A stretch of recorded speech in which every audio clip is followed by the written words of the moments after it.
एक करीब 24 साल का लड़का जो दिल्ली में एक कंपनी में जॉब करता था और वो इंडिया के असम स्टेट का रहने वाला था। एक दिन उसके कुछ फ्रेंड्स उससे मिलने के लिए उसके फ्लैट पर आते हैं क्योंकि कुछ दिनों से वो उनसे अच्छे से बात नहीं कर रहा था। मतलब जहाँ पे वो काम करते थे वहाँ पर ऑफिस में वो उनसे अच्छे से बात नहीं करता था। वो उसे कॉल करते थे, कॉल पिक नहीं करता था। ऐसा नहीं था कि उसका नेचर ही ऐसा है, बल्कि पहले बहुत अच्छे से बात करता था, लेकिन सिर्फ कुछ दिनों से ऐसा अजीब सा बिहेव कर रहा था। तो थोड़ा दोस्तों को तो अजीब लगेगा ही, तो उससे मिलने के लिए आ जाते हैं। जब वो लोग उसके फ्लैट पर पहुंचे तो उसका फ्लैट अंदर से लॉक था। वो लोग उसका दरवाज़ा नॉक करके उसे बुलाने की कोशिश करते हैं, लेकिन अंदर से कोई रिप्लाई नहीं आता। फिर वहाँ पर थोड़ा शोर होने पर उसके जो पड़ोसी थे वो भी आ जाते हैं। अब वहाँ पे जो उसके पड़ोसी आए थे उनमें से एक बताता है कि ये दरवाज़ा करीब कल सुबह से लॉक है। जब मैंने उसे लास्ट बार देखा था तो वो थोड़ा परेशान सा लग रहा था। जब मैंने उससे पूछा तो उसने कुछ नहीं बताया। वो थोड़ा और वेट करते हैं, बुलाने की कोशिश करते हैं, लेकिन अंदर से जब कोई रिप्लाई नहीं आता तो वो थोड़ा डर जाते हैं और फिर पुलिस को फ़ोन करते हैं। अब थोड़ी देर में वहाँ पे पुलिस आती है तो वो लोग दरवाज़ा तोड़कर उसके रूम में जाते हैं। अब वहाँ पे उन सब ने देखा कि वो अपने बिस्तर पर उल्टा पड़ा हुआ था। जब वो लोग उसके पास जाकर देखते हैं तो वो तब तक मर चुका था।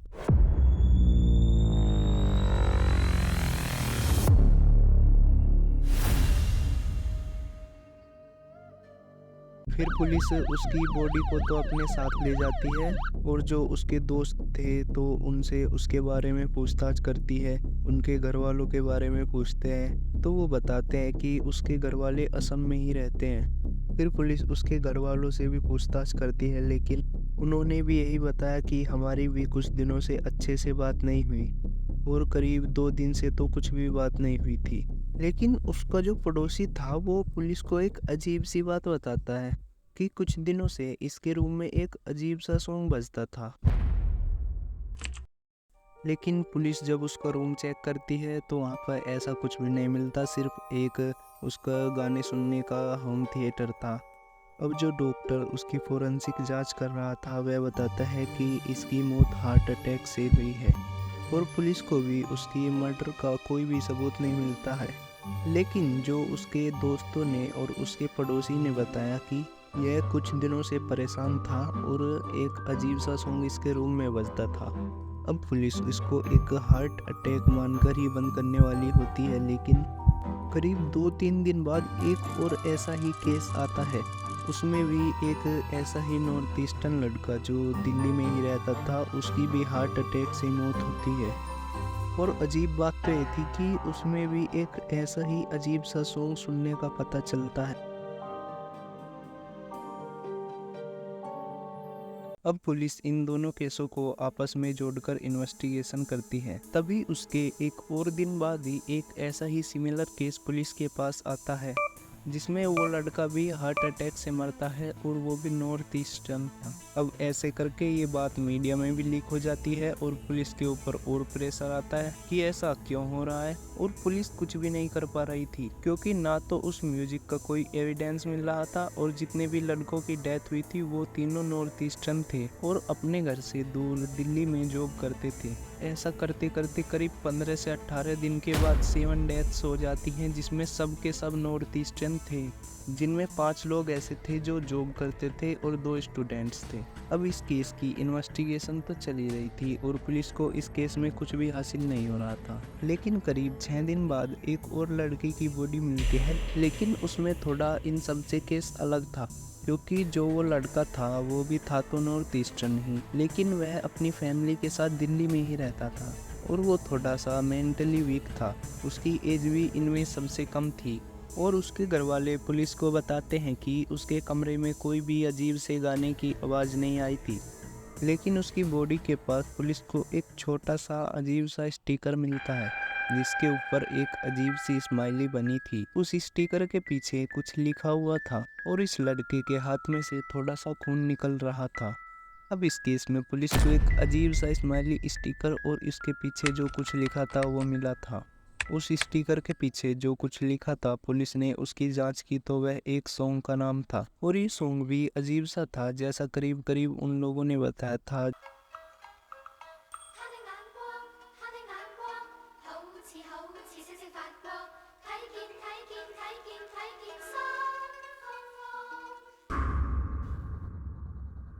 जो पहले 6 मौत हुई थी उनमें से तो इस सॉन्ग को कोई नहीं पहचानता है, लेकिन जो 7वीं मौत हुई थी उसमें एक पहचान लेता है और वो पुलिस को बताता है कि उसने यह अजीब सा म्यूजिक सुना था। पुलिस इस सॉन्ग पे थोड़ा सा और रिसर्च करती है तो यह पता चलता है कि यह सॉन्ग मंगोलियन है। अब जो 7th लड़के के नाखून में थोड़ा सा ब्लड निकला हुआ था, लेकिन और किसी के नाखून में ऐसा कुछ भी नहीं बताया उस डॉक्टर ने जो इस केस की फोरेंसिक जांच कर रहा था। जो पुलिस के पास उससे पहले 7 बॉडी थी, उन सब के नाखून चेक करते हैं तो उन सब के नाखून में एक स्टिकर मिलता है जिस पर बिल्कुल ऐसे ही स्माइली और कुछ अजीब सा लिखा था। उसकी जांच करने पर पता चलता है कि वो सब सॉन्ग के नाम थे जो पहले मौत हुई थी उनके मरने से पहले सुने गए थे।